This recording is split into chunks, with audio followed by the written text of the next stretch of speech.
This is a Kirkendall Barrett presentation, darling. Dad is dead. There is a dog. You bought strawberries. Who do you think you are? You buy homemade bread? What are you, QAnon? What makes him happy? Not being in this movie? Not being in this movie. A lifetime of Hallmark. Bonjour, bienvenue à A Lifetime of Hallmark, where we talk about your favorite movies on Lifetime and the Hallmark Channel and try to make sense of them. Je suis Les Kirkendall Barrett. Bonsoir, Jason. Oui, oui. Hello, Les Kirkendall Barrett. Bonsoir, Kurt. Bonjour, Les Kirkendall Barrett, and bonjour, Jason Bowers. And that's all the French I know. Yeah. Do you want to tell everyone why you're speaking French right now? Oh, I am speaking French because I'm currently in Brussels, Belgium. My family is here. My husband is the best man at a wedding tomorrow. It's his best friend from college.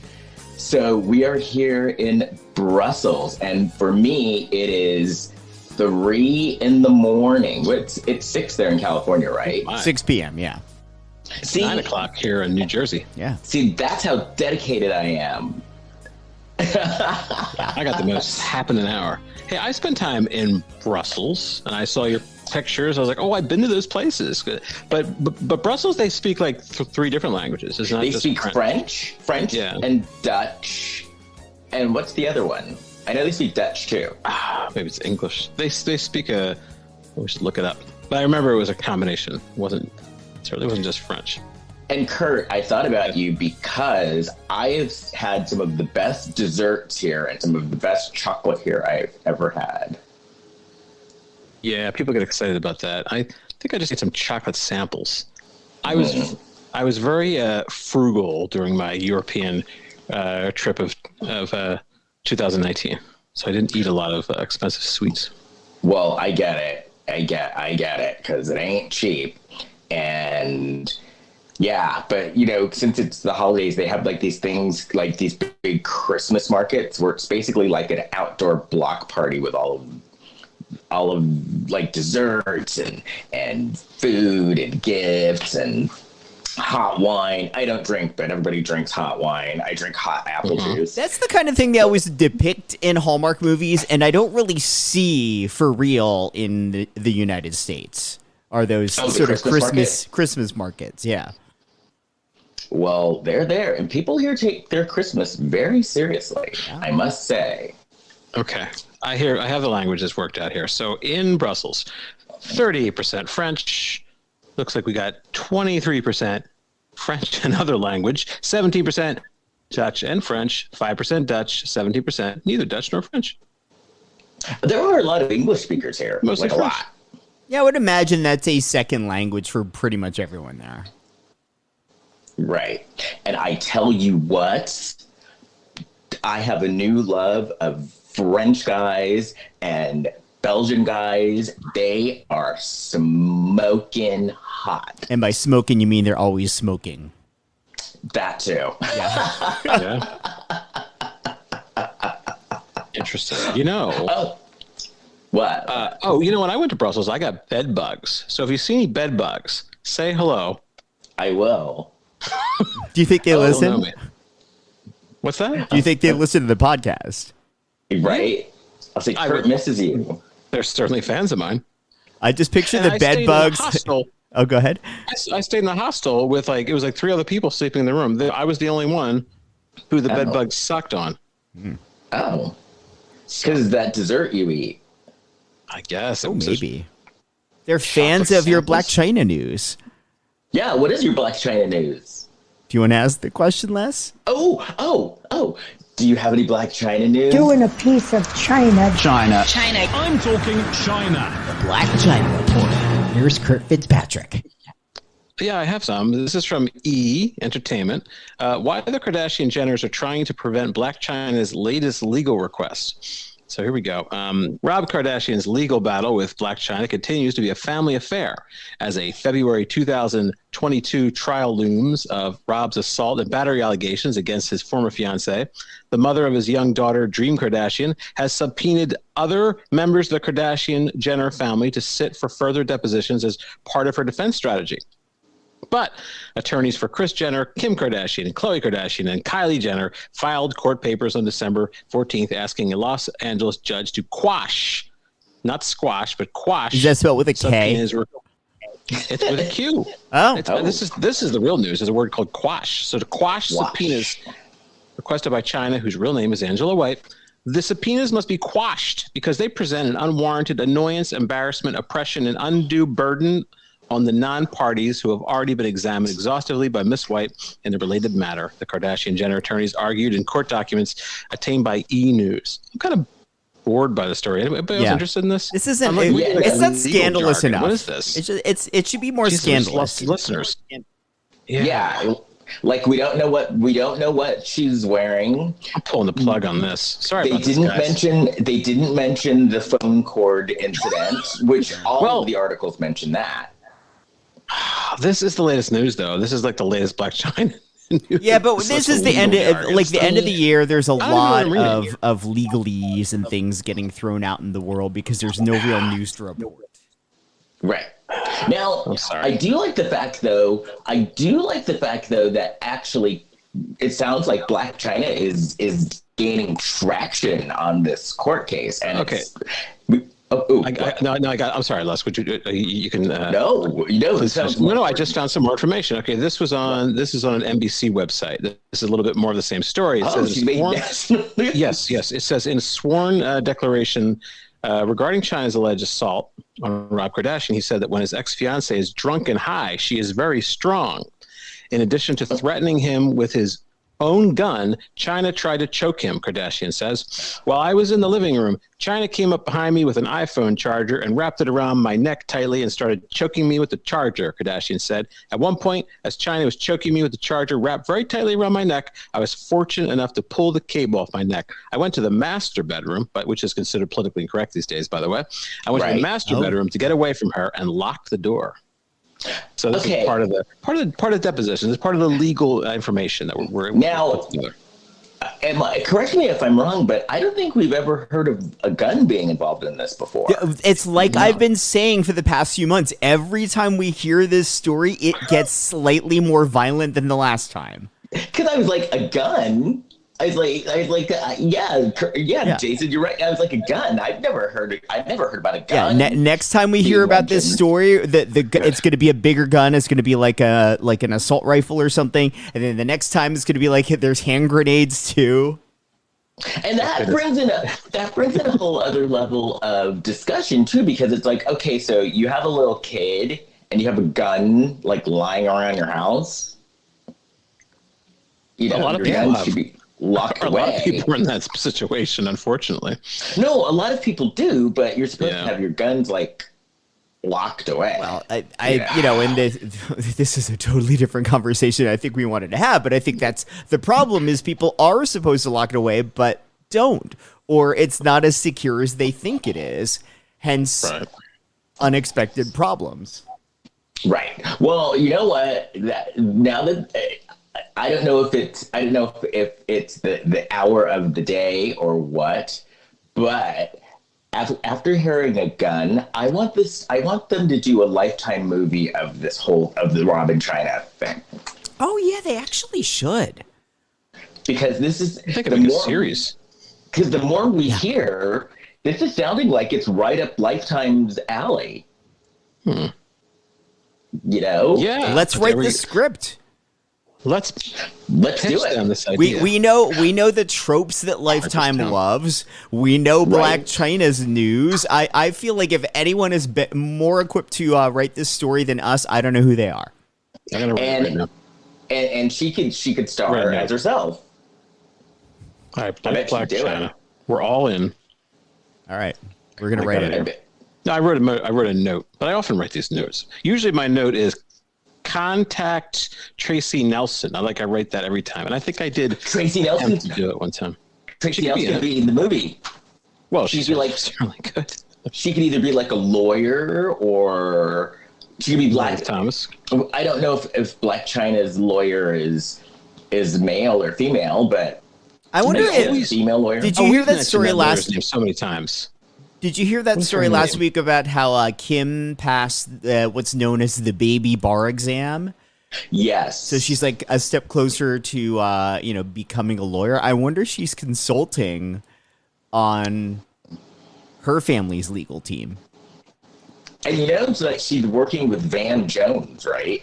Like Van Jones is helping her out. He's a troll. From CNN. What's the baby bar exam? I thought that was a joke. No, it's as I understood it, and I don't know a whole lot about this, but as I understand it, there's a big exam that you take if you're a first-year law student, and it's an exam that's, seemingly almost as hard as the regular bar exam.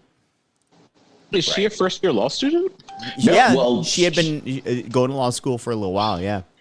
Yeah, like part-time. She was doing it part-time. So I guess maybe now that the show's over, she's doing it. She's doing it more. But think about this movie, you guys. So if Blac Chyna's lawyer isn't female, then Tracy Nelson could be the judge. She is. I just looked up the lawyer. Oh, we mentioned the lawyer many times. The lawyer. Lynn. Yeah, I'm sorry. The lawyer's name is Lynn Chiani. She's got mentioned many times on the show. And of course, you know what we do? We call it the Wrong Kardashian, and then that way Vivica A. Fox could be in this too. Yeah, she could be the judge. Yeah. So Vivica's the judge, because when she does the gavel, she'll be like, "You mess with the wrong Kardashian." Yeah, she's not using the gavel to like beat on the bench. She's using it to knock somebody out at the end of the movie after a tussle. And then like she'll have like one of her serious swings. Oh yeah. We'll have Kardashian. We'll have there'll be like flashbacks, and the guy, the original Kardashian. It'll be Eric Roberts. As Rob Kardashian? Or as Robert Kardashian, as the dad? The dad, yeah. Eric Roberts will be playing him in flashback. Wow. It'll be like in this Hallmark movie, like where whatever it was Hallmark, right? Where Kevin Nealon's Uncle Frank, like Eric Roberts will be Robert Kardashian and like flashbacks. Our friend Meredith Thomas there's a part in here for Meredith. Oh, I'm sure. Somewhere. Yeah. All right. We don't want to give away all our secrets though. We need to actually rate this thing. Yeah. Because some people, some people are what?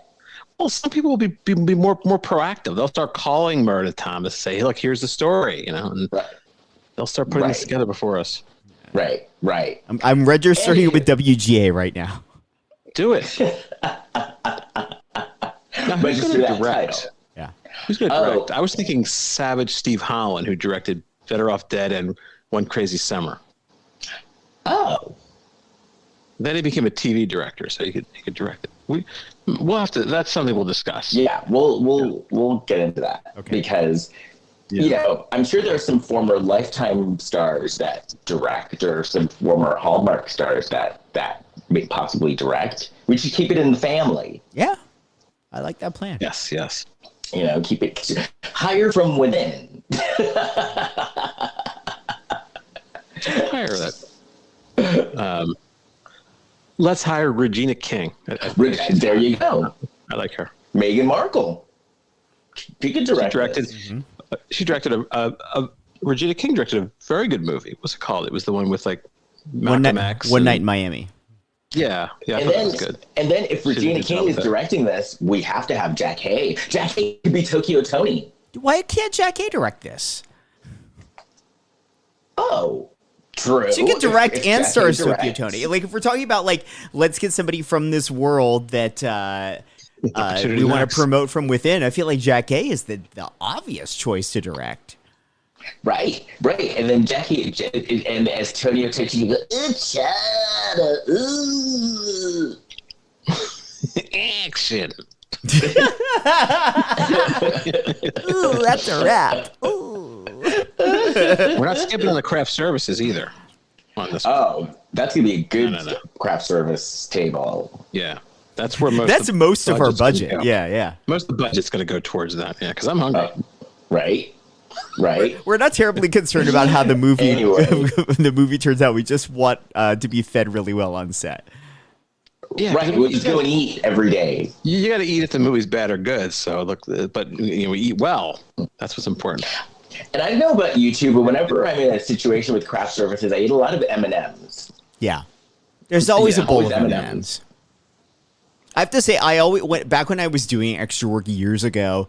You could always tell what kind of budget a show had based on catering for lunch. If you were like on location for a shoot and they actually catered lunch, I worked on like an Aaron Spelling show and they had the best food. I worked on Dr. Quinn, Medicine Woman. We literally had lobster for lunch. Oh, I know. I agree. I was a stand-in. I was a stand-in in a movie, and they like had like silverware and like glass plates and stuff. Yeah. No, you're totally right, Jason. And then you do like an indie movie, and it's like half a slice of pizza.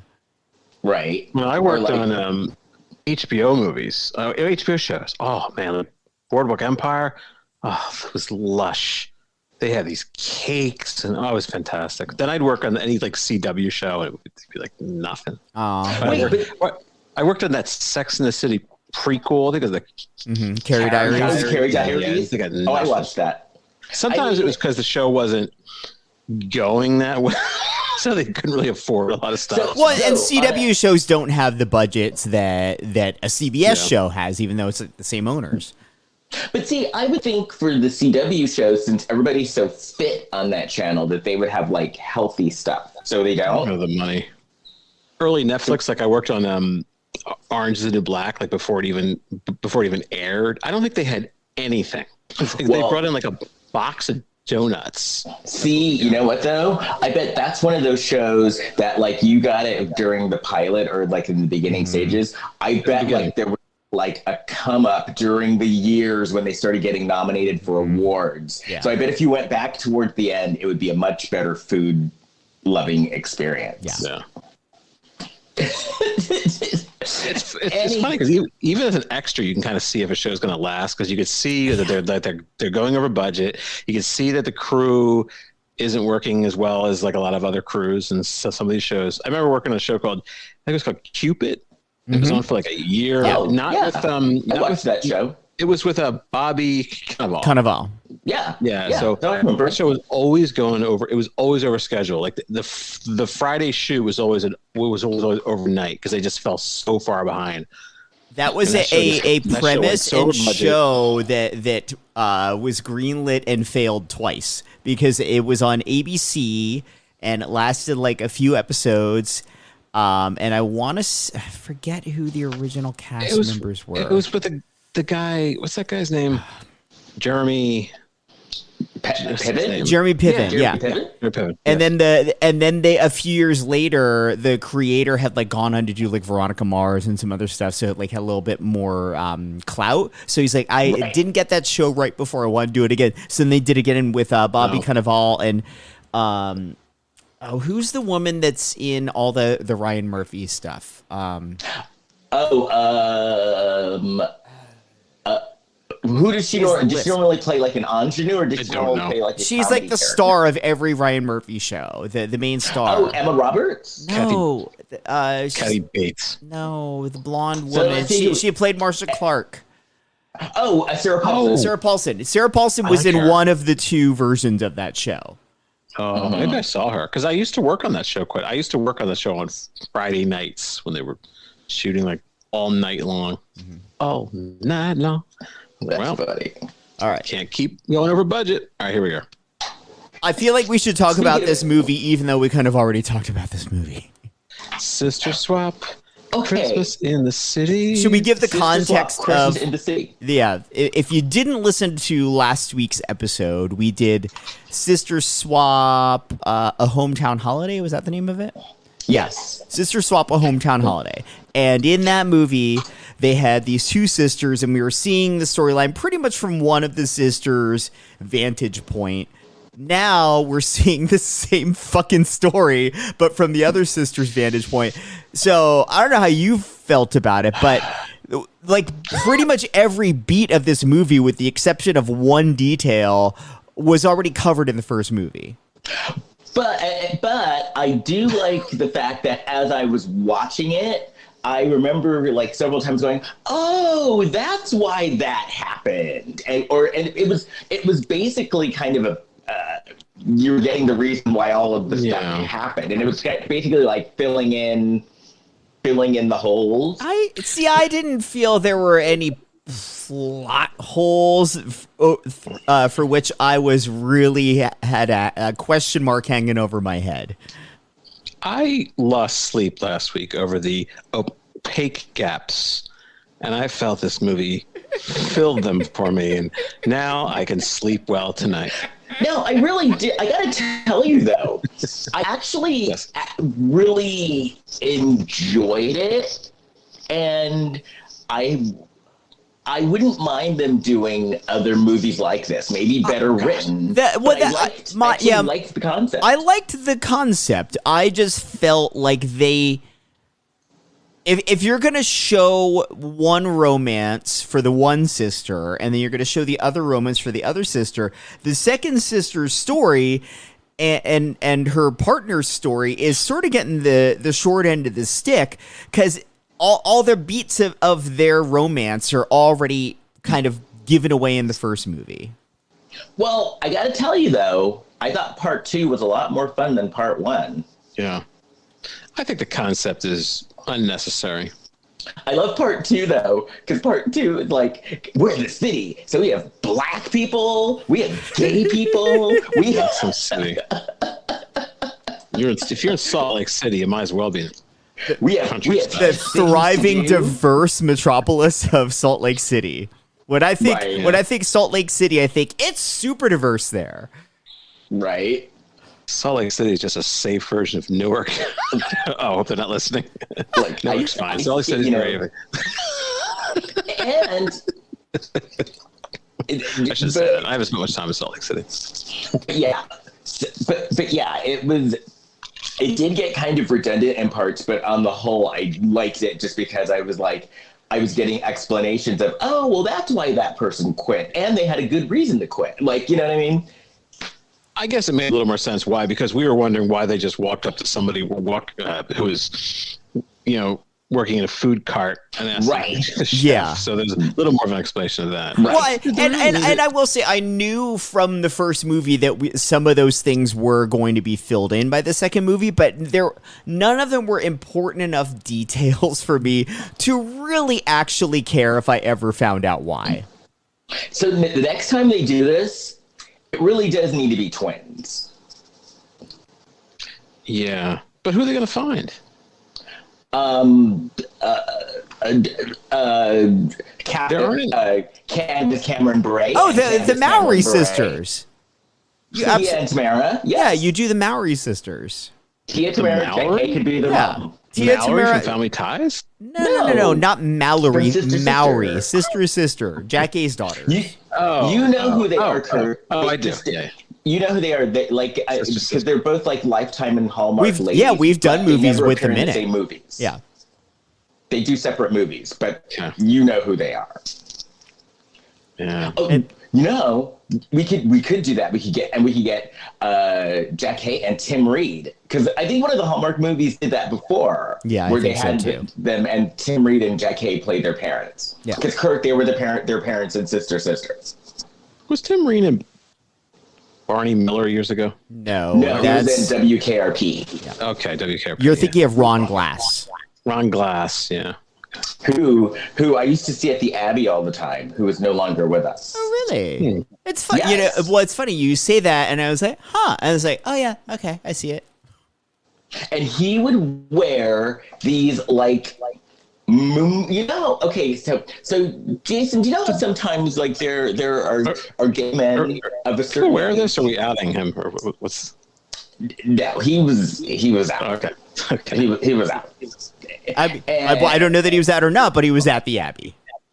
And he's no longer with us, so it's not like if he's.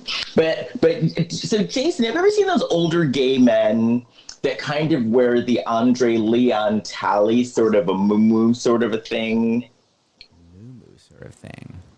It's like a shirt, but it's longer, very flowy, kind of moo-ish. Oh yeah, like sort of a baggy, flowy shirt for sure. But really baggy, and it's like a man. And I don't think he was overweight, but the shirts were like baggy and long. Like they could be mistaken for like. Yeah. So he would wear those all the time, and he was always at the Abbey. Okay. So I was a little eating surprised cake? when he passed it. That's me. Or eating cake? Yeah. No. Well, I'm going to go to the Abbey when I'm there because I want to eat some of that cake. Come on out. Kurt, we're going to take you to the Abbey, and I'm going to watch you like eat cake and observe all of the judgment. We're gonna live stream it. I got nothing to lose. All right, let's get into this movie. The game. Okay. Yeah. So we see Meg, right? We see Meg, who's the sister, and she's walking down the street, and she's very happy. And then she walks into the restaurant, and she talks to her mother, Charlene, from another world. And The restaurant that her family owns. We should be like give a little more context for those that didn't watch or the other movie or listen to the other podcast. And you know what? That is one of the things that's gonna be hard, just because at this point we are so familiar with the movie that it's like that's right. So yeah, we do need to explain. Yeah. So God bless us. We're so familiar with that other movie. So Charlene, so when Meg walks in, Charlene's like, "Aren't you going to France?"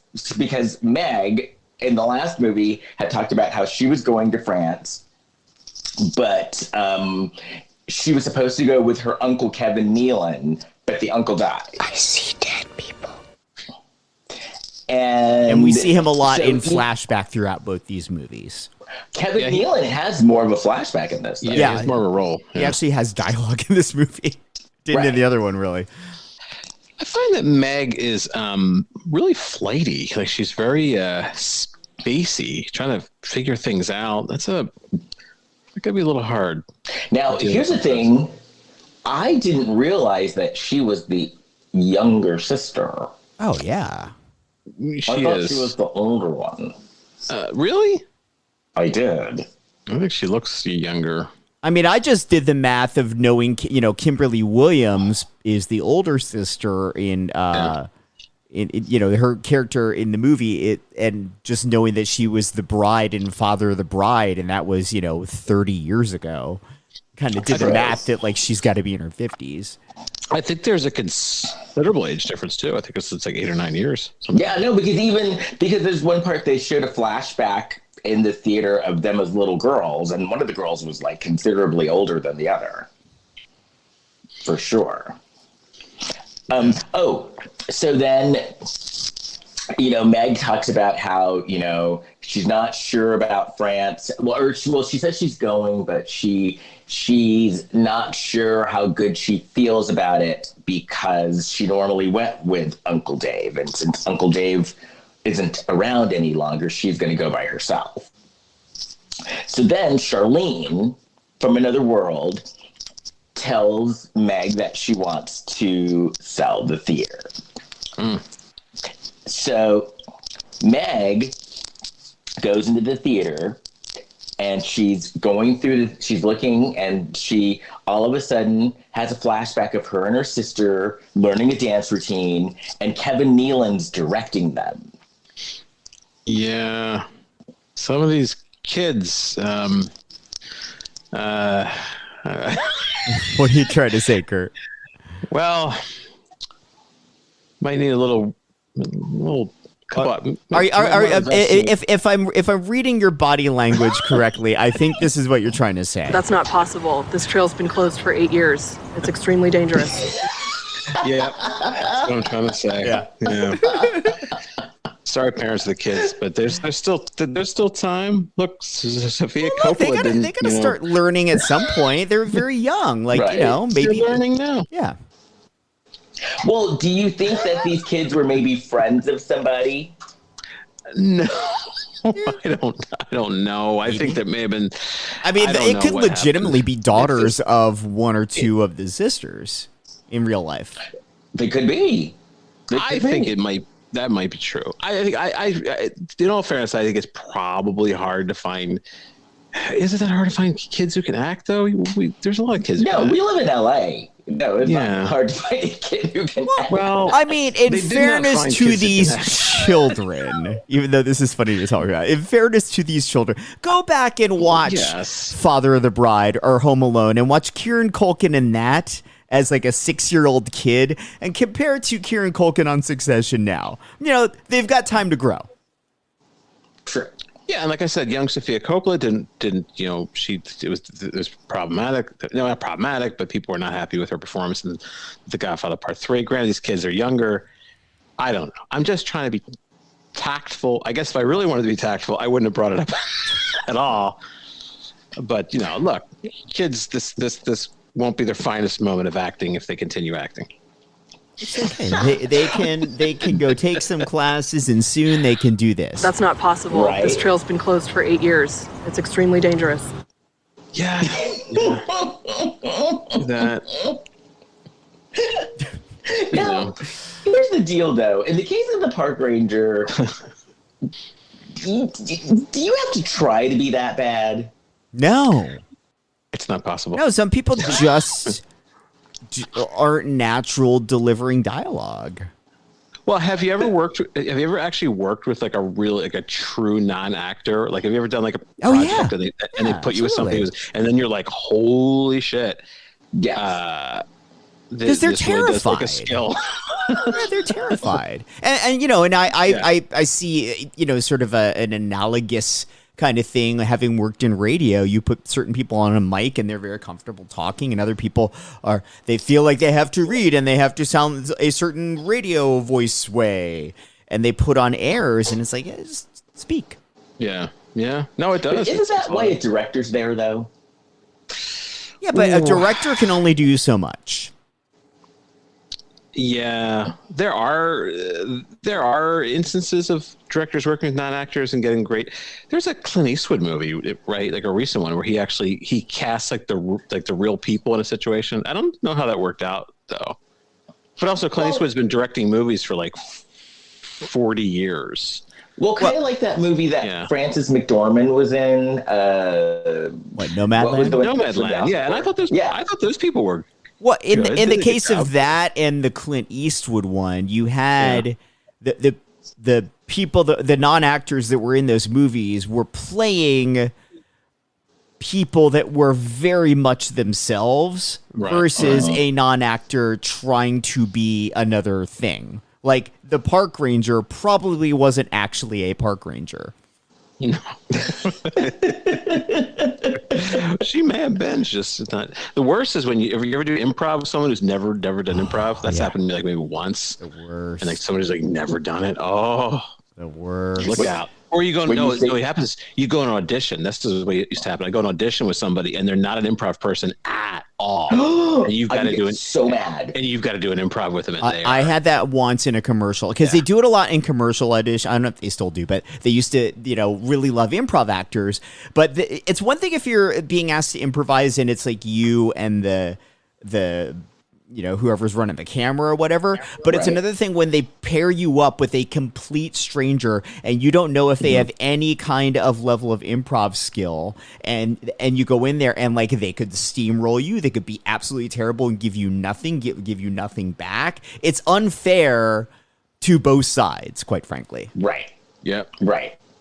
I used to hate that at auditions, and I also hate when you're in like a pairing and the person pisses casting off, and then you're like, God damn it! Because I remember, and this was before COVID. This was like right before COVID. I went on an audition and I was paired with someone, and we're getting ready to do the audition. And he steps and says, my wife sells cookies, and I brought you all cookies, and it was for producers, and they were pissed.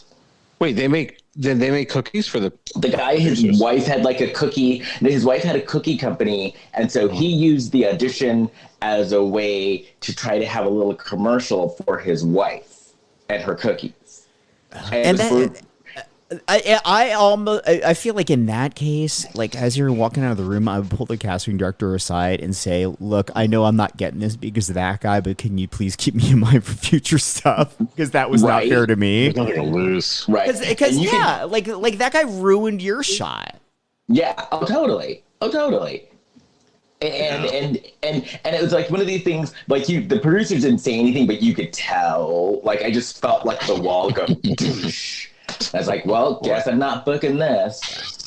They threw out the baby with the bathwater. And then, especially if some strange, crazy person is giving you cookies, you're not going to eat them. No. You know these people are not going to eat the cookies. No. Well, I would. Never. We know you would, but Kurt, but seriously, don't ever eat the cookies from the people you don't know. Oh, you're probably right. That was like the first thing I learned when I worked at radio is don't ever eat food from listeners. Ooh, why? What did they like? Did you get like some shitty food? No, it's even if it's made and sent to you with the best intentions, you just don't know. You just don't know, so you just avoid it. I wouldn't eat stuff in the mail. No, not from strangers. Well, even if they bring it to like an event that you're at, they're like, "Oh, I made you something." It's like, "Oh, thanks." And at this point, I watched way too many Lifetime movies to take food from a stranger. Oh, so anyway, Kevin Nealon, Uncle Dave. So the movie theater was called the Madison, right? And Uncle Dave, in this version of the movie, explained why the theater was called the Madison. Because Ashley Madison was a huge sponsor of the theater. Right? This Hallmark movie is all about cheating on your spouse. Yes. Can you imagine? Oh, and so basically, and they called it the Madison because he called after his grandfather Madison. So the story was not that, like, it didn't blow my skirt up or anything. Is that one of the details from the first movie that you really felt like this is a question that's unanswered? I hope they answer it in the second movie. Right. Why is it named the Madison? Oh, so then, in the flashback scene, it basically was about the sisters relying on each other. And so after Meg's flashback, she has a bright idea. I'm going to go to the city. Well, she's spacey. She's all over the place. Right. Because it's just a little hard sometimes. No stability. Yeah, she goes to the city. She goes into the store and like knocks shit off of the counter, a figurine, and she knocks off the counter. And all of a sudden, Joe, the manager of the restaurant from the last movie, catches it. So that was one detail that I thought was interesting, that she and Joe actually knew each other before she showed up in the first one. Yeah. And we find out that she plays the tuba. And every year, which in the first one they talked about, they went to the tuba concert in the first one. Yeah. But in this one, they showed more of Meg in the tuba concert. And then she runs into her sister Jen from the first movie. They go to Jen's restaurant. And then in the last movie, they did this whole big thing about Christmas ornaments and how like they were given a Christmas ornament and they had to give like a little monologue about it before they put it on the tree. In this one, Jen is talking to Meg about how, I got Mom a Christmas ornament for Christmas. So, and then the mom, her big deal was she wanted ornaments from the 12 days of Christmas, which that wasn't mentioned in the first one. I was vaguely interested in where she bought that crap. I wasn't. Right. I probably at a Hallmark store. Just going out on a limb here. I didn't know I was interested in that until she actually saw her buying it. I thought, oh. That puts those two Legos together in my head. And then Joe walks in, Joe and Meg have a moment, and then Jen is like, oh my gosh, you two know each other? Which we didn't know in the first movie as well. Do you think there's a like with say Marvel and Star Wars and stuff like that, there are super fans that really, really dig into the minutia of the movie and try and find Easter eggs. Do you think there are Hallmark fans that are taking this shit so seriously that they're trying to piece together like some sort of very cryptic puzzle? I hope. I wouldn't be surprised. I would not probably be are. surprised. I would legitimately love to know if that's a real thing. I would not be surprised. They're the same people who are obsessed with Josh Groban. They're out there. Oh, so then this next part, Kurt, I'm sure you enjoyed because they were eating dessert, and it was a sherbel. I didn't get to eat any. What's it called? A sherbel? Yeah, it was called sherbel or something. What's a sherbel? Some kind of dessert that they were eating. I don't know what a sherbel is. I don't remember being excited about it. I know they make cookies, and it was okay. Well, we'll get to that. Mm-hmm. So then Jen is telling Meg how she loves living in Salt Lake City because it's just the most happening place in the United States. And then once again, they talk about Meg going to France. And Meg is like saying that, she needed to make some big decisions in life.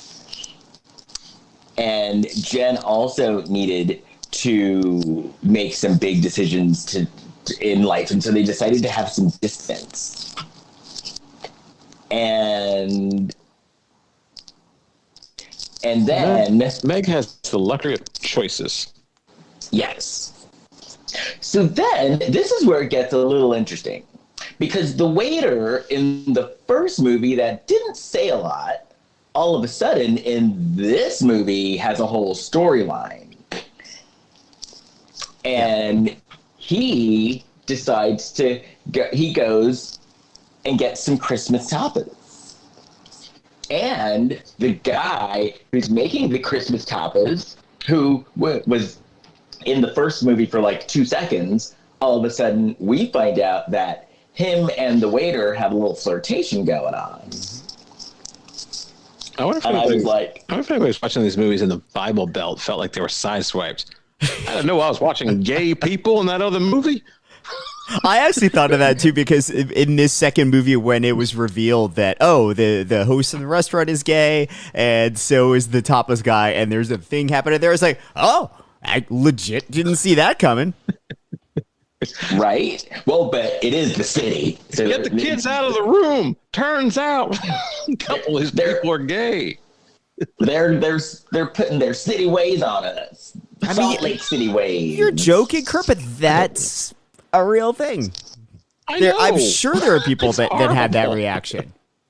It's horrible, but there probably are people who have that reaction. Yeah. But I will say kudos to Hallmark for putting these characters in the movie and not making a big deal out of it, not making a press release out of it. It just happens to be these two people happen to be gay. Big deal. Right. And I love that, they later show them dating and having fun, and it was no big deal. We see a kiss. Yeah. Dude, they've really gone all the way. And my thought was, wait a minute. I never thought of Salt Lake City as being that progressive, but I guess we're wrong. I think people offended by that, they'd be turning this movie off pretty quick. I think they have a couple problems. Get it off. Unplug it. Right. So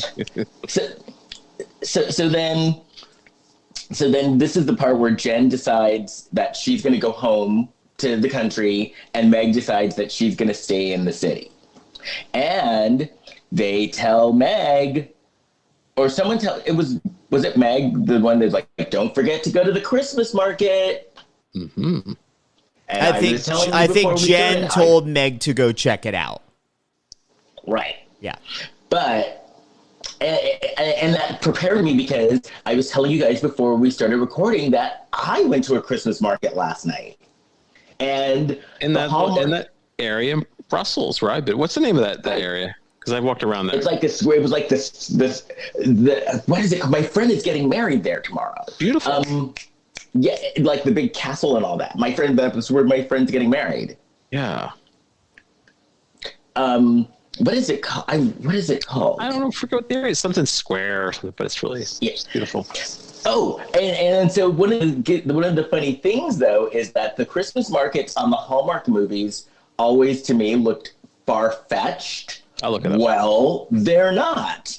Okay. Because the real Christmas market made the Hallmark Christmas markets that used to look far-fetched, they made them look kind of shitty. So it's like, oh. So Meg goes to the Christmas market. Okay. And it looks like it's the Grand Place. Is that right? oh, the Grand Place. The Grand Place. Yeah. So my friend is it's going to be, and so because of COVID, it's like there was only like 16 people allowed at the ceremony. So, but then they're going to have a big party I'll be there. But yeah, it's beautiful I'll be there. Yeah, it is. Anyway, so Meg is at the Christmas market. She runs into Joe. Joe thinks he's buying mistletoe, but it's actually holly. No, it's the other way around. He thinks he's buying a holly, but it's actually mistletoe. But wasn't that mistletoe? It was pretty big. I've never seen mistletoe that big. Well, I think it was like it was like a garland of it because it's just plants, right? Because Meg points out that holly has like the little red berries, and it didn't have the red berries. So then they're talking about the party coming up, and they're talking about how you need to have a photo booth at this party, you know. So then we meet Victoria. But Victoria wasn't in it very long. And what was the use of Victoria? Victoria. Isn't Victoria the woman from the town? Oh, she's the town chef? busybody. You're talking about the woman. Oh, wait, no, I got my notes mixed up. Because I put the town busybody, and then Victoria was, because I put the town busybody said, I'm cheerfully helpful, but I put it in the same sentence that mentioned Victoria, but Victoria was the head chef who didn't have a big part in the first one, but in the second one, it turns out that she's Jen's friend from college, and Jen gave her a job as head chef when she started her restaurant. Yeah. Victoria is a terrible human being. And here's where I'm going with it. Because, so Victoria is the head chef at this restaurant already. Yeah. And she's hired by her very good friend. And because her very good friend is a very good friend, she's like, hey, you know, if this other offer that came along, you should seriously consider that. And not only does Victoria take it and leave right in the middle of them planning this big fucking party, also her sister's having triplets, so she has to leave immediately, can't even give notice. And I think, like, it's one thing to leave a job if you're on shitty terms with them, but if you're on good terms with them, like, at least give them a nice, like, padding of time before you jet the fuck out of there. But weren't the triplets premature? Even if they were, why did it wasn't like she was the midwife. It wasn't like she needed to be there in that moment. Like, the sister had the triplets. She's like, yeah, I'm leaving in 2 days. I'm like, if it was an emergency, you would have left right now. Is she leaving because is she working for her sister? Or no, she got another job at some other restaurant. So she's I thought it was going to another cooking job at another place. So leaving her friend in this nice restaurant at this very busy time with this very big event coming up. Yeah, that is shitty. You're right. Yeah. See, I actually thought that the triplets were sort of connected to her job. Like, her job involved her sister. The sister was having triplets, so the sister had to step out, and she had to, like, replace the sister. But I don't know why I thought that. Yeah. Right. Anyway, Kurt, this next part, I thought about you. The people pussy out there, like, they don't give her a piece of their mind. They're like, oh, okay, that's great. No, they do the opposite, actually. I mean, I think it's okay to be like, oh, you know, it's time for you to move on. That's great. We understand that you know, there's things you want to do to further your career, but like at the very least be like, hey, can you at least hang out through the party?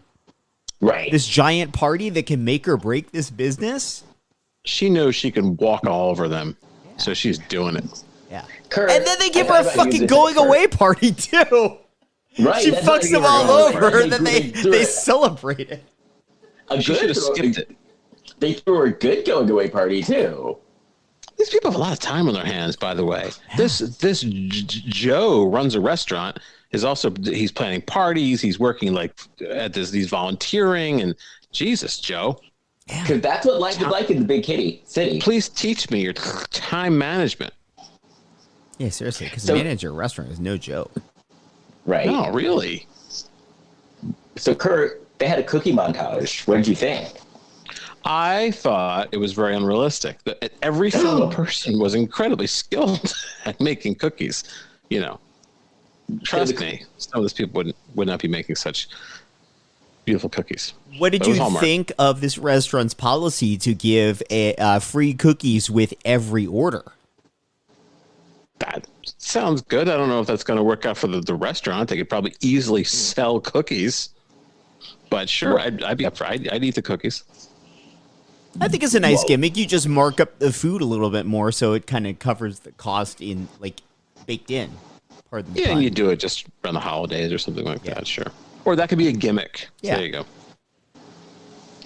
So then our C storyline is introduced, which is Meg befriends Frank. Frank the And loner. she's talking to Frank, and Joe gets pissed at her for talking to Frank because he's like, leave Frank alone. Maybe Frank just wants to eat alone, even though Frank was very friendly to her, and you could tell that Frank was enjoying the company. So I don't know what was up Joe's butt. Yeah, but what's going on here is that a lot of restaurants, they don't like when people sit there and eat alone. They think it looks depressing. They put those people way in the back. I've gone to restaurants where I would just, like a diner or something like that, just to like eat by myself, and they'll put me way in the back. And then I'll go in the same restaurant, I'll go in there with like an attractive woman, and they put us right in the front, like we're like the showpiece of the restaurant. Yeah. That makes sense. Wow. It's happened. So you were the one to lure people in. Because they go, when I'm by "Hey, myself." There's Kurt Fitzpatrick. Oh and no, an no! When I'm by attractive myself, woman." there's not a lot of. There's apparently not a lot of value. I'm put way in the back. When I come in there with an attractive woman, that's it. My value goes sky high. Wasn't that a plot on Ted Lasso this season? I never watched Ted Lasso, so I have to watch it. You need to watch Ted Lasso. Yeah. It is so good. They stole my life. Exactly right. Well, you need a big mustache, though. Okay. Because Ted Lasso has a big mustache. Oh, okay. So then we I find have out. my screener from last year, so I'll watch it.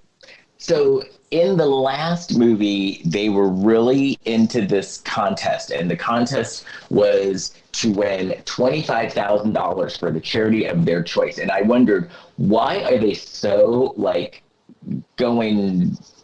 riding hard for this contest when they aren't going to get the money? But then in this one, you find out that the charity is actually the food bank where Joe volunteers, and he's friendly with the woman at the food bank, and that's why he wants to do it, because he wants to improve the food bank. $25,000. Yeah. Yeah, for the food. Is that bank. right? Yeah. Okay. I'm just wondering how far they're going to go with their renovations with $25,000. Well, like well, I mean, granted, they had some elaborate plans for this food bank, but generally, a food bank is like a warehouse and a lot of shelves at the end of the day. Yeah, but she wants to turn it into like a food store, like a free food store. Yeah. Right. So that people can pick whatever they want. But again, isn't that just guess shelves? Yeah, I guess so. We know someone who actually kind of has a food bank. We do. We Yeah, can say her and name. Susan, She's a public our friend- figure. Oh, that's right, because she Susan. won an award for it. Yeah, Susan Thompson Gaines. There you go. Yeah, She's our been- friend Susan How does Thompson she Gaines. kind of have People a food magazine. bank? Well, because it's like in is it in her house or it's in she's it's in got her a- house? She lives right outside Washington D.C. and she has a food pantry at her house. So people stop by and they pick up some food, and like if she sees a person outside, she'll like run out and see if there's anything else that they won, because she also has stuff inside her house that she can give away. And yeah, she's always doing good things. And she won like a humanitarian award for it. Yeah, she was on CBS News. She was in People Magazine. I had an issue. Hi, Susan Gaines. She listens to us sometimes. Oh. Well, here we go. Her celebrity is just growing now that we mentioned her. Is she in Virginia by chance? Yes. The only reason to ask is right before we started recording today, I didn't realize that in our like analytics of who listens, we can narrow it down by state. And our like the most listeners we have is in California, which makes sense because Les and I are there and have a lot of friends that live in California. But the next, like the number 2 amount of listeners we have, or at least on the last podcast, was out of Virginia. Oh. Yeah, she does. She lives in Virginia. She does. So hi, Susan. Okay. Thanks for listening. Tell your friends. That's funny. Susan. Hi, Susan. Oh. So, I lost Frank my the Loner. We were at Frank the Loner, who depressingly sits there and eats there every single day. But Frank looked like he was enjoying the conversation, so I don't know what was up Joe's butt, because Frank looked fine. And Frank looked like the type of person that if Meg was bugging him, he'd be like, get out of here. And he did not. Yeah. I took it as, it wasn't that Joe was worried that she was bugging Frank. I think he thought that that Frank just, what am I trying to say? That Frank was like humoring her a bit, and like, you know, he didn't really want her to fix all his problems. Well, we'll get into that later, but yeah. Lot to unpack here. So then, meanwhile, our host asks for the night off because he's going on a date with the street tapas man. Ooh. And Meg is like encouraging him to get some of that. Mm-hmm. Oh yeah, she is. The pace of this movie was a lot faster than the first one. Did you notice that? Well, because it's the city, Jason. It wasn't because it was the city. It's because they were having to re-explain a lot of shit from the first movie. So there was a ton of exposition they were trying to cram in. So it was moving very fast. Yeah. So then Joe and Meg go shopping. And we find out that Joe is, you know, the Hallmark trope of, I'm from a family that really didn't make a big deal about Christmas. Mm-hmm. And what we did during Christmas is we would go to a food, like a soup kitchen, and help out and hand out meals. So that's what so for him, Christmas was about community. And so then Meg has some ideas because she's a Hallmark heroine and they always have ideas. And then she was very pushy. She just kind of rolls in there, and this guy is the manager left in charge of what's the other sister's name? Jen. You know, he's managing Jen's business, and Meg just takes over and just starts telling him what to do and giving him all these ideas, and he's just way too okay with it. He's probably like tuning her out. Yeah, but at the very least, nice in this movie to the point of big pushovers. Yeah, like if you were Joe in that scenario, even if you fully understand that, hey, this is Jen's sister and she's got some sway here, would you be that okay with somebody coming in and calling all the shots when that's technically your job? Nope. No. But he kind of had the hots for her too, so that's why he gave her. Oh, see, that's where you got to be careful. Because he had the hots for her. Cloud your mind. He was, you know, not stigmatized, but yeah, I was trying to think what would be the other word. He wants to put it in her tuba. He wants to put it in right. Oh man. Well, can't fault him for that. It happens to the best of us. Oh, so we see Frank. So it's like a few days later. Frank is talking to Meg, and Frank just starts unloading on her his issues and his sadness. And we find out that he and his daughter, have like a schism going. They're not getting along. Now, we never find out why they're not getting along. But whatever it is, the daughter sure is pissed. This was certainly And the so- most family strife that's ever been portrayed in a Hallmark movie. Because it was heavily Shirley implied Schism. that they were like estranged for quite a while. But we never find out why. Shirley Schism ran for president years ago. Schism. But I'll tell you this: this Shirley woman Chisholm. should not. Shirley Chisholm. This woman should mind your own damn business. Yes. Because these, yeah. Anyway, you'll see what happens here. So then, so then they're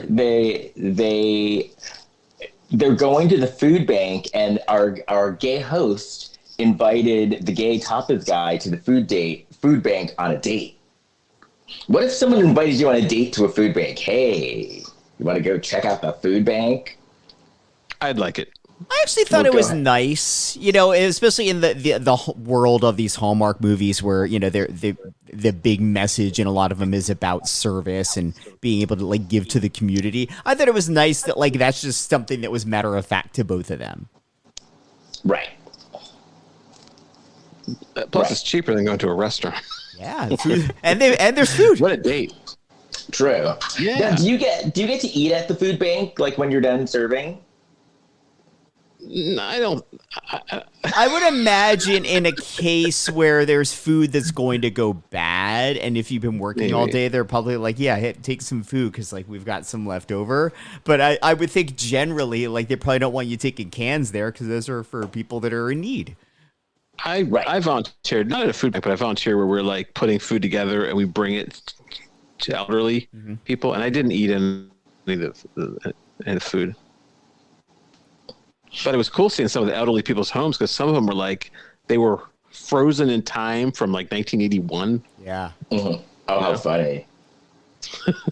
Oh, how funny. So then, they go Christmas tree shopping, of course, because it's a Hallmark movie. All the time. Then Joe and Meg are making wreaths, and then Jen calls Meg.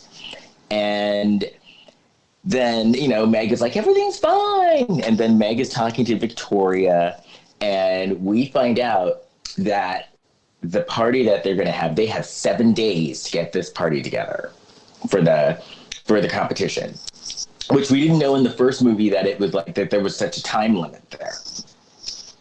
Having worked in worked for a business or businesses that plan events, and also having worked in restaurants, I don't think that's that difficult to put together when you're actually the restaurant. Like, Right. you've got the space, you've got the food, you've got the staff. Now it's just a matter of figure out the menu and let's hang some decorations.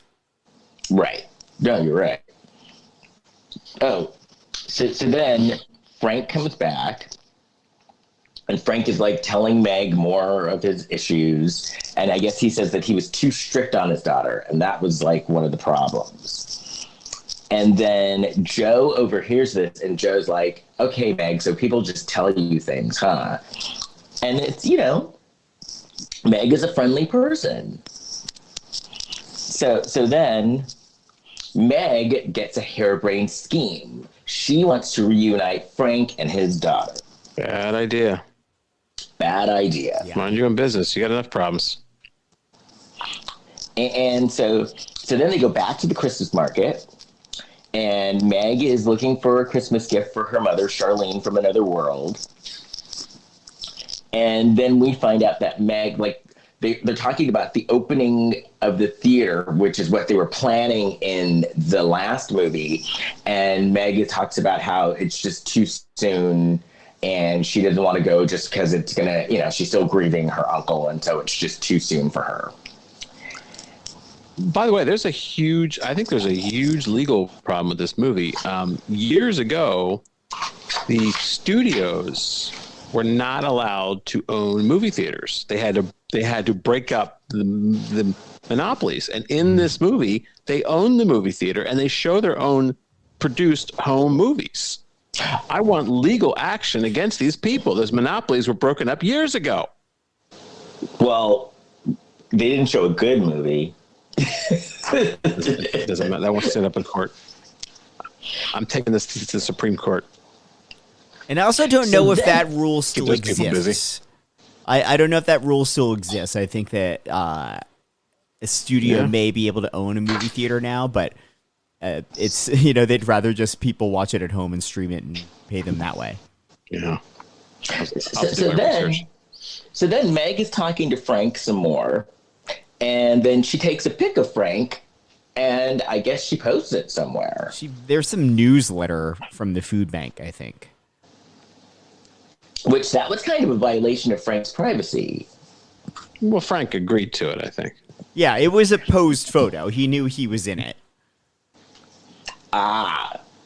Yeah, So I was watching this movie at like 5 o'clock in the morning before I was going to catch a flight, so I was a little hazy. I'm not sure why she thought Frank was such a great cover boy for this cause, but well, this was also to get his face out there, so just possibly get him noticed by his daughter. Yeah, but I don't think she let him know that's what she was doing. Did she? I don't think so. I think she just made it seem like, oh, we just want a photo of you for our newsletter. Like you're so nice, and you're like our latest volunteer helping out. Because I think it was also implied that he was fairly successful in whatever it was he does. Right. So Victoria and Meg are on a walk, and they're talking about Uncle Dave, and then Victoria gets a phone call where she's informed that she got the job, and then this is where she drops the bomb about the triplets and how she has to go tomorrow. You dropped a bomb on me. And so all of a sudden, this restaurant has no chef. This booming restaurant has no chef. I'm thinking of the poor woman who's pregnant with triplets, man. That's got to be a tough haul. Oh, I'm sure. Jesus. I mean, because I guess I won't be experiencing that. Because my friends who have had one baby have talked about how rough pregnancy can be. Man. Well, that's the next movie, though. It's going to be three instead of two sisters. It's going to be three sisters. We're going to have a three-part movie. Years ago, there was there were triplet actresses. And Probably. They had a show. I don't know what show that was. It was like it was about triplets. Well, also, what was that documentary about the three brothers? Where they were separated? They were separated as like a social experiment, and the families didn't know about it. Oh, I saw that movie. Yeah. It's called the Three Identical Strangers. Right? Yeah. Yeah, that's a very good movie. Yeah. Yeah, that was bad. I think separating less, and I don't know if we're going to get into this, but the adoption agency that's in that movie, the shady adoption agency, we know somebody who came out of that adoption agency. Oh yeah, I think you've mentioned that on the show before. Yeah. Okay, yeah. Yeah. I don't know if we should mention her. I'm like, she may be public about it, but okay, no, we'll leave it. I'm like, we don't want to get in trouble. That's okay. Yeah. Oh, okay. So then we find out, though, that the party, they actually have oversold it or over-invited. They have too many RSVPs. They certainly oversold it. They didn't expect everybody to want to go, and everybody wants to go, which is a good thing, I guess. Everybody wants to come to your party. But if you're doing a party, it's not like a ticketed event with seats where you need to be super concerned about, do we have enough seats? If it's like a party where there's people going to be standing and sitting, you can oversell it. Because not everyone's going to show up. Right. But then I guess for this, everybody is showing up. Well, so they say. Just because they RSVP doesn't mean they're actually going. That is true. That is very true. They better. Especially when you have friends that are having these parties and then they start bugging at you and bitching at everybody to RSVP, and they send that email that's bitching at you, and so you just RSVP just to get them off your back. Yeah, this is true. Not that I've done that or anything. No, if somebody's bugging me and I'm leaning towards not going, that's the like, oh, I'm definitely not going now. And then I just say, oh, sorry, can't make it. See, I leave my options open just in case the party is going to be good. But you don't know.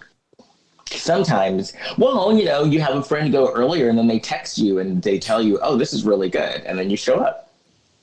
Oh, okay. Yeah, tricks. West Hollywood tricks. I still do Evites. Remember there was like an Evite? I've been out of the loop. I just got an Evite for something the other day, which I forgot to RSVP for, but I had a good reason for not going because I'm in Brussels. So I'm not going to be able to make it to your party. Sorry. Excuses. This is about now. Oh, I'm sorry. What were you saying? Oh, no, go ahead. Oh, no, I was going to say it's about the point in the movie where we see Meg's home, which I was blown away by this. Where is she getting her money? No, it was Jen's home. Yeah, she's at Jen's. Oh, okay. Yeah, it was What Jen's does home. Meg have to offer? She's all spacey. Does she have money? I don't know what's going on here. Because Jen's restaurant, it was a nice restaurant. Yeah. And it looked like it was doing well. Which is an odd thing for a Hallmark movie restaurant, because normally they're like on the skids and ready to go bust. And Jen's restaurant looked like it was thriving. I love Jen's house, too. Yeah. It's a very modern looking house for, normally Hallmark likes their houses to look real cozy. This is very like angular. It looked really cool. Well, because she's in the city, Jason. The city. It was a city house. It was nice. So they were like, should we need to call Jen and let her know about Victoria quitting? And then Meg was like, well, let's wait because the theater's opening tonight. So let's hold off on calling her. Even though Joe was like, I think we should call her now. And Meg's like, no, don't bug her. But then, oh, wait. This is where we find out Joe has an inside line on some Michelin star chef named Jesse something. Jesse Collins. Yes. And then after that, they get a very angry phone call from Jen, because Jen's like, you assholes. Victoria called me and told me that she's quitting. Why didn't you tell me, you dicks? And again, Victoria, like asshole that's quitting last minute and leaving him in a lurch when her sister already had the kids. Now she's also throwing Meg and Joe under the bus. Under the bus. Victoria is the villain of this movie. Wow. Oh. So then the food bank lady is like, hey, you guys are oversold. You have too many RSVPs. Why don't you come to the food warehouse and have the party here? Boom. Which is cool because the money, if they win, it's going to them anyway. Yeah, in concept, that's nice, but I feel like that's way more work because now you've got to bring all this like catering gear over there and you've got to lug all the food and everything you've prepped to this other location. Right. That's true. Because they didn't. I'm sure they didn't have like the state of the art kitchen that they needed to make all this stuff. And like all of the tables and chairs and place settings and everything. And Jen's restaurant was like a very modern restaurant. Yeah, it looked bigger than the food bank. Why are they having the party? I've lost track. Because there's some contest. Oh, because it's a contest.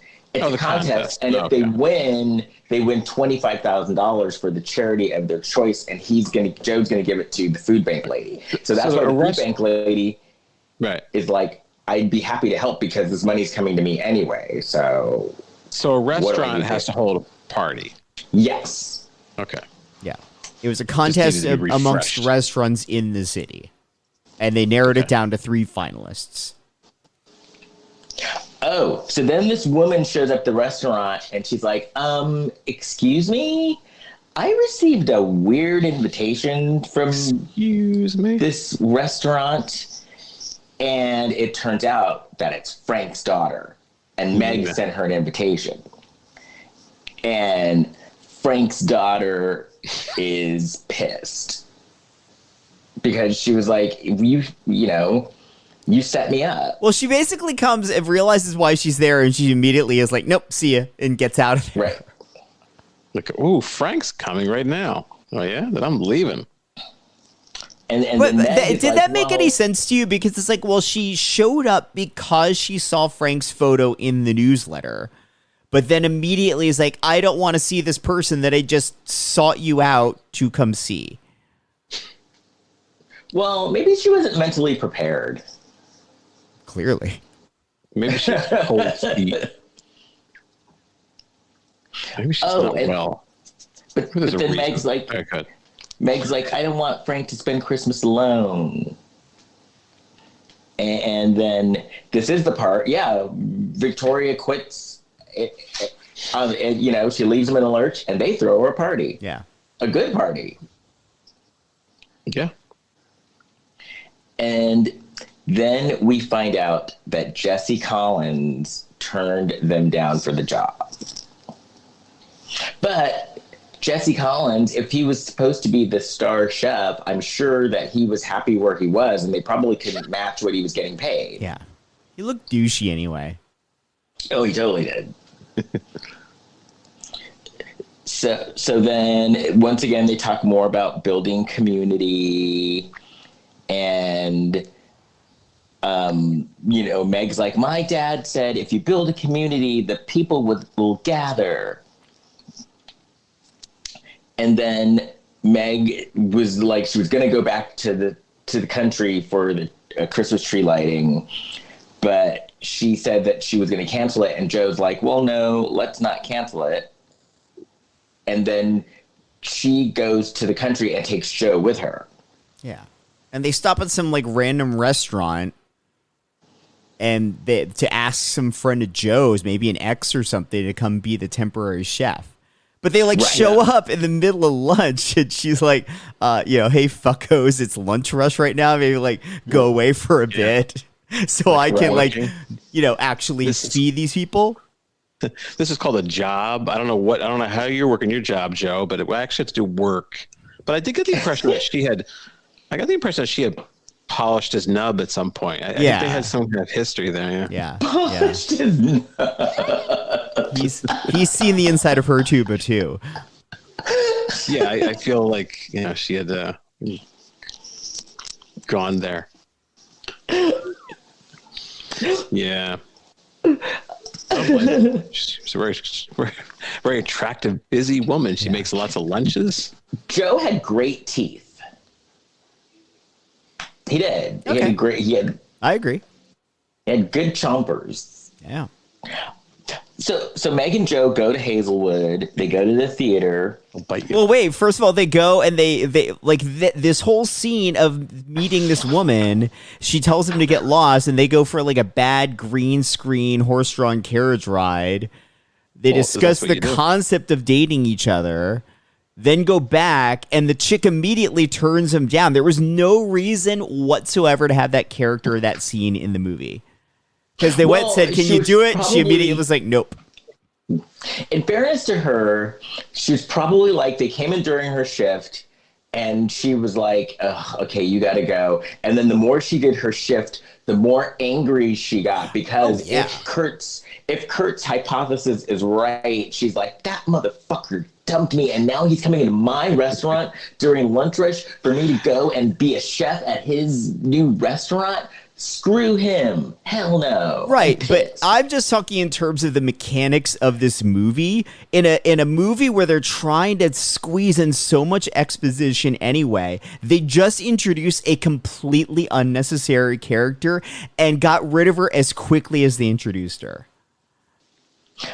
And a lot of people are turning down this restaurant. I don't know if it has a bad reputation among the chefs. Oh, okay. Yeah. Maybe they know something we don't. Maybe there's the Department of Health got involved. Because a lot of people were like, thanks, but no thanks. When it looks like a decent restaurant, actually. They like where they are. It's weird they have an hour to kill. Let's hop on a horse and carriage. Well, That'll kill an hour. you got to keep yourself occupied. I guess you do. Keep things interesting. I am wasting my own time playing Candy Crush. I could be getting drawn around the city on a horse. Right? Riding around some horse. They did buy a bunch of caramel apples. Right. Now, Kurt, what did you think of the caramel apples? Do you like caramel apples? That's a tough. I have had a caramel apple. I did have one time. It was like a half price caramel apple because it was a couple days old, and I was surprised at how much I enjoyed it. Wait, half price? Yeah, it was this bakery in my old neighborhood in Brooklyn, and they would sell stuff that was like a day old, and I would always come in and get stuff. One time I got a caramel apple. I was pleasantly surprised. You're like, oh, this day-old caramel apple wasn't bad. But I don't know how that would be your specialty. I can't imagine it being too difficult to make a caramel apple. Well, we used to make caramel apples at home. Anyway, so Joe and Meg show up, and they show up at the part where in the first movie the dad is in band, which we didn't know that the dad had like musical talent. But the dad's in the band. Joe and Meg are watching Dad. We saw that in the Joe first one. We saw that Cialis commercial last time around. Yeah. Oh, that's right. That's right, because you did call it the Cialis commercial. Yeah.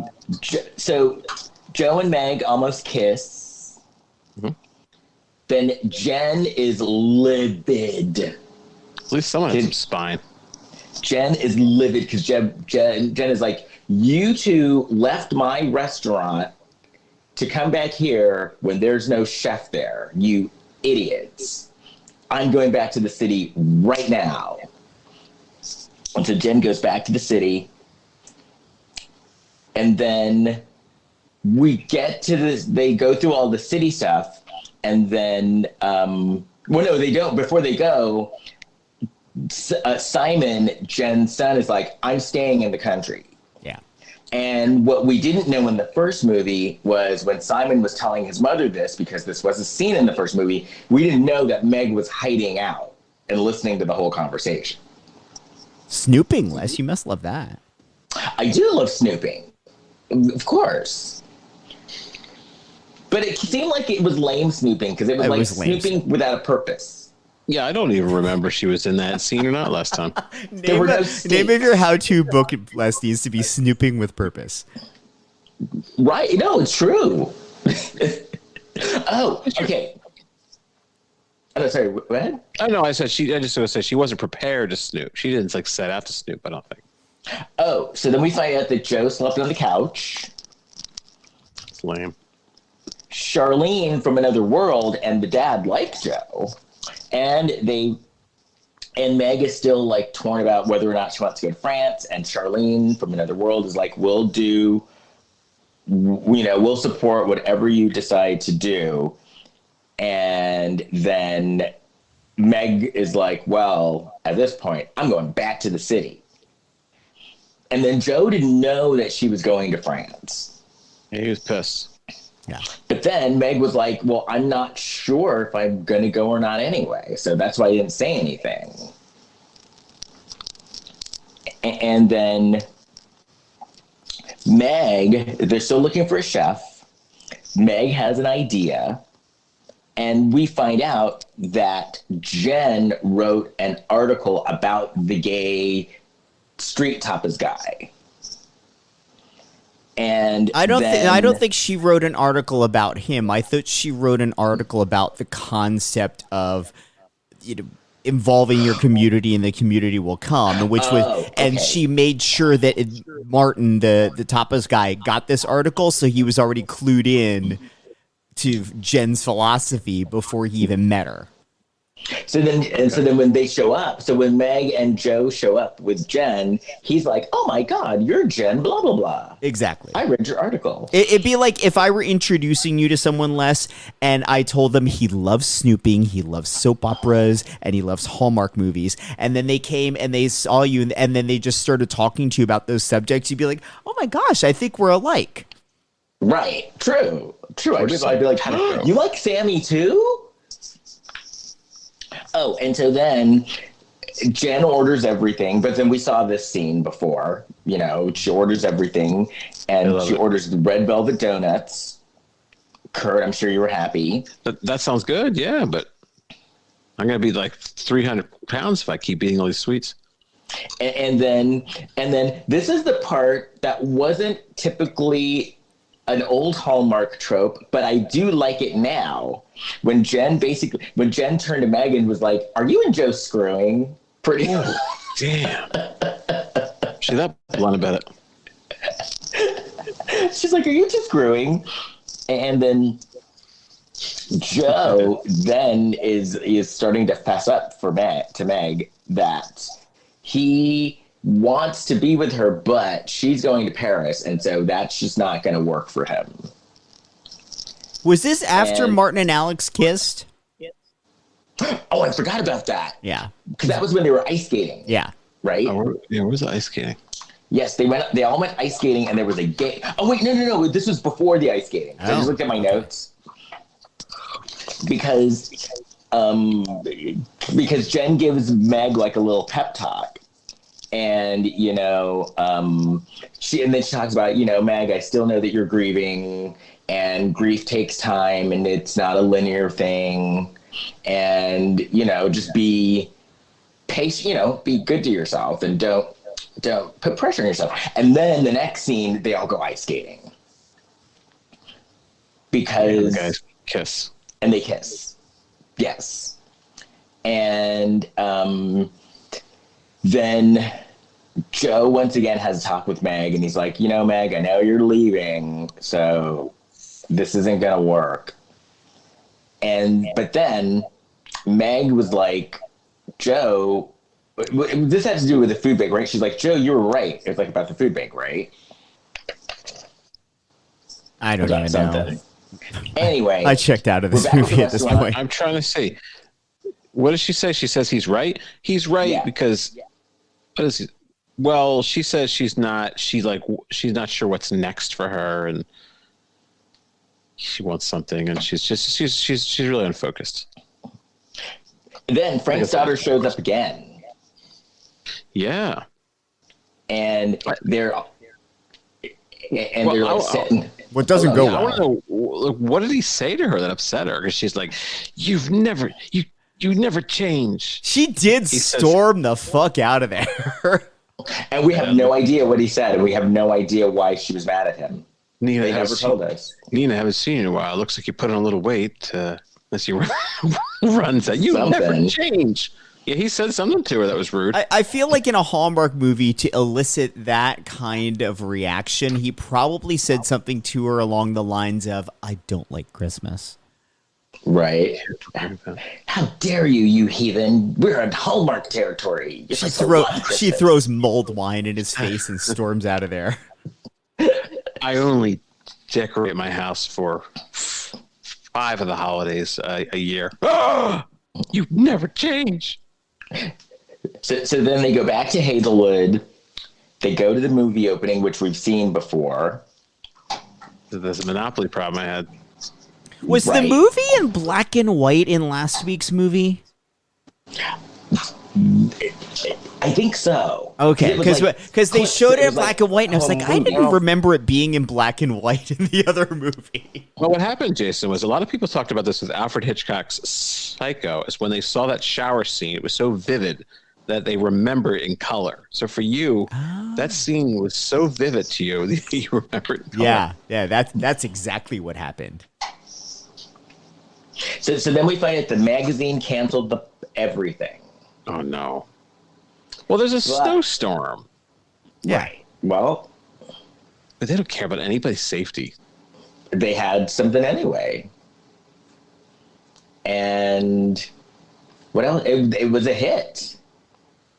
Well, there's a snowstorm, and then they decide to move it to that like art installation and invite the other two restaurants so they can all do it together. So they get one central location to have everyone risk danger to go eat their shitty food. And I've been to Salt Lake City, and like I've driven to like Salt Lake City, Park City, and like you're spiraling around mountains, and there's no.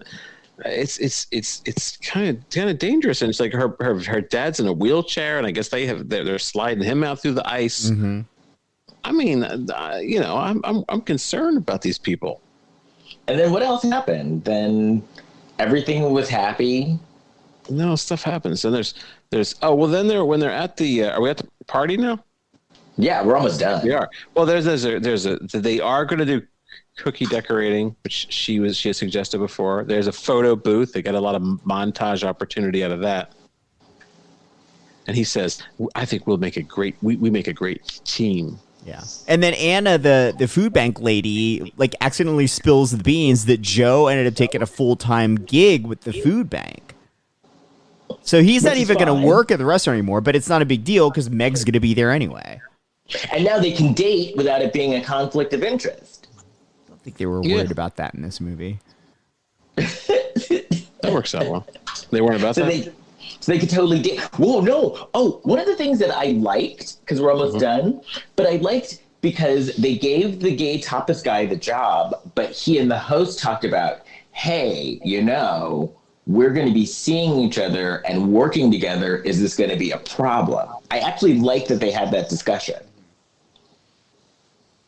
And they both decided, well, we're mature enough to, be able to handle things. But I like that they brought it up. Yeah. Because normally in the Hallmark movie, it's like, we're going to work together and be happily ever after. And, in real life, that's not always the case when you work with someone you're dating. Oh, and this is another Hallmark trope that we've seen in a few movies now, is they haven't quite fully solved one of the problems of the movie. So then they just decide that one of the characters that's been in the movie the whole time, we're going to find out that they're rich and they're funding the project. So Frank gets up on stage and is like, hey, that contest may be off, but I'm going to fully fund the food bank.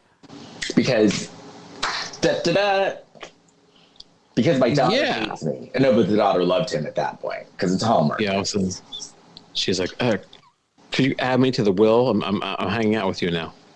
No, but I didn't know Frank had those cash on him, so it worked out. Right.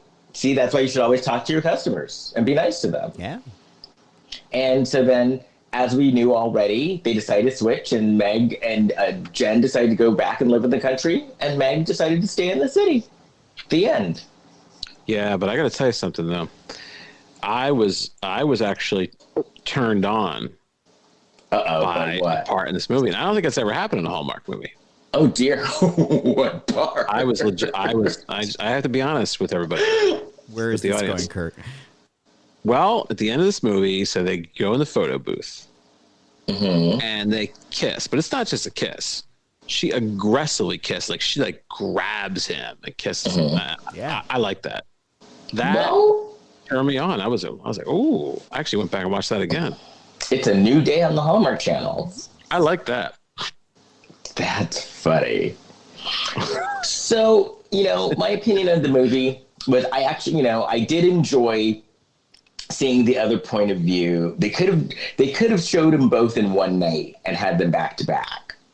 And I think that would have worked out better. And cut about a third of the exposition out because you wouldn't need it if you're watching them back to back. It could have been a 3-hour movie instead of 2 2-hour movies. Right, exactly. And because the concept was cool. And I did like, like I said earlier, I did like getting the explanations why certain people, why they were doing certain things. I guess it was an economical way to produce the movies. For sure. It was cheaper to do these 2 movies than 2 other movies. So, yeah. Right. Well, did you guys like it on the whole, or? I liked the 2 of them together collectively. Individually, I could have done without the second movie. I didn't feel like other than the gay couple being introduced, I don't feel like we learned anything really new about these characters. Mm-hmm. I could take it or leave it. I'm happy that they're being progressive with things. True. I do like that. That's a good thing. But I could take or leave. Like these two particular movies. It is what it is. Well, anyway, I think our next movie is going to be fun, which we now have to wait until I get back into the country to watch. Because I tried to trick, and it didn't work out. So I have to wait to watch A Very Salem Christmas, and I have to wait to watch the next few episodes of And Then It Just Happened or whatever. And then just like that. And just like that, yeah. You're still committed to that, huh? I sure am. Terry Bradshaw. Well, wait, and Mr. Big is in trouble in real life. Oh, anyway, so if you, and just like that, if you want to get a hold of me, you can find me on LesterKirkendallBarrett.com. Jason, how can we find you? Well, first of all, you should please give us a 5-star review on whatever podcasting platform you listen to us on. People have been finding us because of those reviews, so thank you. You can find all of us on Instagram at Lifetime of Hallmark Podcast and on Facebook. And you can find me on Facebook, Instagram, and Twitter at Big Shot Jason. Kurt. Nothing to promote, but I will say that I did find out this week I am 6 months into remission. Yay! Yay! That's awesome. Very happy for you. So that's great news. Thank you. Yay! I'll be sticking around. Good. I need someone to torment. And with that, I guess that's it. So until next time, au revoir. And Merry Christmas. Oh, Merry Christmas, yes. Bye. Bye.